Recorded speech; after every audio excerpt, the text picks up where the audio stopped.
ನಮ್ಗೆ ಆಸೆಗೋಸ್ಕರ ಆ ಕೀಚಕಂದ್ ಒಂದೇ ಒಂದು ಹಂಗ್ ನೋಡಿ ಒಂದ್ ಬಿಡಿ ಹಂಗ ಹೇಳ್ತೀನಿ, ನಮ್ಗೂ ಆಸೆ. ನೀವು ಬೆಳಗ್ಗೆ ನೀವು ಬರ್ತಿರಂಗೆ ಅವ್ರು ಏನ್ ಹೇಳಿದ್ರು ಗೊತ್ತಾ, ಮರಣ ಮತ್ತು ಮಾರಾಟ ಯಾರ ಕೈಲಿ ಸಿಗಲ್ಲ ಅಂದ್ರು.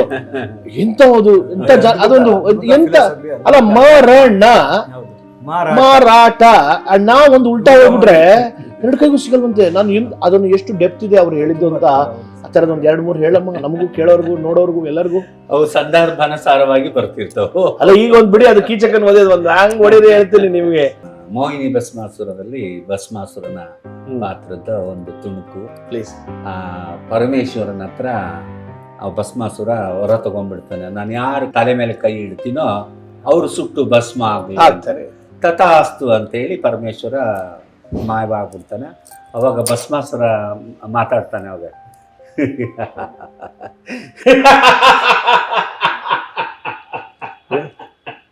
ಸ್ವತಂತ್ರ ನಾನಿಂದು ಸರ್ವತ ತಂತ್ರ ಸ್ವತಂತ್ರ, ಬಯಸಿದವರ ಸಿಕ್ಕಿತು ನನಗದು ದಕ್ಕಿತು. ಅಸುರರ ಕುಲವನ್ನು ಕಂಡು ಕೀಳಾಗಿ ಕಾಣುವ ಕುಲಗೇಡಿಗಳ ನೆತ್ತಿಯ ಮೇಲೆ ತೂಗುಗಟ್ಟಿ ತೂಗಲಾರಂಭಿಸಿತು.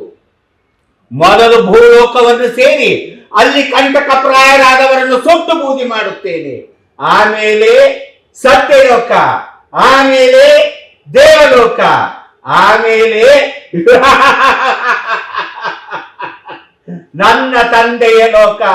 ಎಲ್ಲರೂ ಸರಿ ಸಮಾನರೆನಗೆ, ನಾನೇ ಸ್ವತಂತ್ರ, ನಾನಿಂದು ಸರ್ವ ಸ್ವತಂತ್ರ.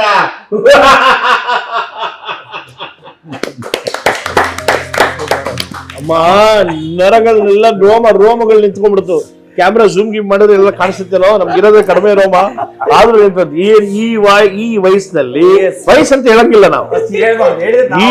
ಈ ಶರೀರ, ಈ ಶಾರೀರ್ಯ, ಆ ಎಲ್ಲಾ ಪಾತ್ರಗಳನ್ನ ಮಾಡಿರೋದ್ರಿಂದ ಸಿನಿಮಾಕ್ಕೆ ಹತ್ರ ಆಗಿತ್ತು. ರಂಗಭೂಮಿಯಲ್ಲಿ ಅನುಭವ ಆದಂತವ್ರಿಗೆ ಸಿನಿಮಾ ತೊಂದರೆ ಆಗಲ್ಲ. ನಾವು ಯಾವುದೇ ತರಬೇತಿಗಳನ್ನ ಪಡೆದಿಲ್ಲ. ರಂಗಭೂಮಿಗಾಗಲಿ ಜಾನಪದದಾಗಲಿ ಕಣ್ಣಿಂದ ನೋಡಿ ಮಾಡಿದ್ದು. ನನಗೆ ಪ್ರೇರಣೆ ಲಲಿತಮ್ಮವರು, ಅಲ್ಲಿ ಲೀಲಾವತಿ ಅಮ್ಮನವರು, ಪಂಡ್ರಿಬಾಯಿ ಅವರು, ಇವರೆಲ್ಲ ನನಗೆ ಆ ಪಾತ್ರಗಳಿಗೆ ಜೀವ ತುಂಬಕ್ಕೆ ನಾನು ಅವರನ್ನ ಫಾಲೋ ಮಾಡ್ತೇನೆ. ಯಾವ ಕೆಲಸವನ್ನ ನಾವು ಪ್ರೀತಿಯಿಂದ, ಭಕ್ತಿಯಿಂದ, ಶ್ರದ್ಧೆಯಿಂದ, ಸಮಯವನ್ನು ಕೊಟ್ಟು ಮಾಡ್ತೀವೋ ಅದು ತುಂಬಾ ಚೆನ್ನಾಗಿ ಬರುತ್ತೆ.